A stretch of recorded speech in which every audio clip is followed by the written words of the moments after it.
আচ্ছা, এই সবজিটাকে আমরা সবাই চিনি। আর কিছু মানুষ আছে এটাকে চিনেও না চেনার ভান করি। কেন রে ভাই? এটাকে দেখলে এরকম মুখ বাঁকা করো? এটা যে কত স্বাদের সবজি তোমরা কেন বোঝো না? আর এটা দেখলেই না তোমরা কেমন যেন মাথার মধ্যে একটা নেগেটিভ চিন্তা চলে আসে। কেন রে ভাই? এটা খেলেই কি সেই জিনিসটা হয়? এই জিনিসটা তো পৃথিবীর সব মানুষের হয়। আর সব খাবার খেয়েও হতে পারে। তাহলে শুধু শুধু এই বেচারির এই বা এই এই এই এই সবজিটার এত অপরাধ কেন বলো? এই যে দেখো, পেঁয়াজ কুচি করে তেলের ভিতরে দিয়ে দিলাম গরম তেলে। তারপর মূলাটাকে তো ধুয়ে পরিষ্কার করে নিয়েছি। তারপর ভালো করে ডালটাকে ধুয়ে পরিষ্কার করে নিয়েছি।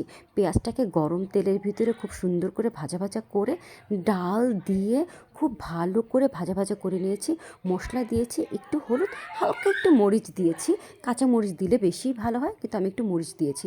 তারপর ডালটাকে খুব ভালো করে কষিয়ে নিয়ে মূলাটাকে এটার ভিতরে দিয়ে দিলাম। মূলা একটু ভাপ দিলে নিলেও চলে, কিন্তু আমি এভাবেই দিয়ে দিয়েছি। সেটাকে খুব ভালো করে কষিয়ে নিলাম। কষিয়ে নেওয়ার পরে এই যে দেখো কি সুন্দর কষানো হয়ে গেছে। দেখলেই কেমন যেন খাইতে ইচ্ছা করে, তাই না? আর তোমরা যে কি যে ভাবো রে ভাই, মাথার মধ্যে একটা খাবার নিয়ে এরকম চিন্তা। ভাই তোমরা ফাস্টফুড খাইয়ে যখন সেই জিনিসটা করো, ওইটা কিছু হয় না না? আর এত সুন্দর শীতের একটা সবজি, সেটা স্বাদ তোমরা নিবা না, এটা একটা কথা? এই যে দেখো কি সুন্দর করে ডাল হয়ে গেল। দিয়ে দিলাম একটা বোম্বাই মরিচ। তুমি চাইলে নাও দিতে পারো, আমার ছাদে হয়েছে তাই আমি দিয়ে দিয়েছি। তারপর বাগারটা দিয়ে দিলাম ডালের। এই মূলার ডাল খেতে যে কি মজা! তোমরা যারা মুখ বাঁকা করো, একবার খেয়েই দেখো কেমন মজা হয়। আর শীতের ধনিয়া পাতা দিলে তো কথাই নাই। পেট ভরে ভাত খেতে পারবা।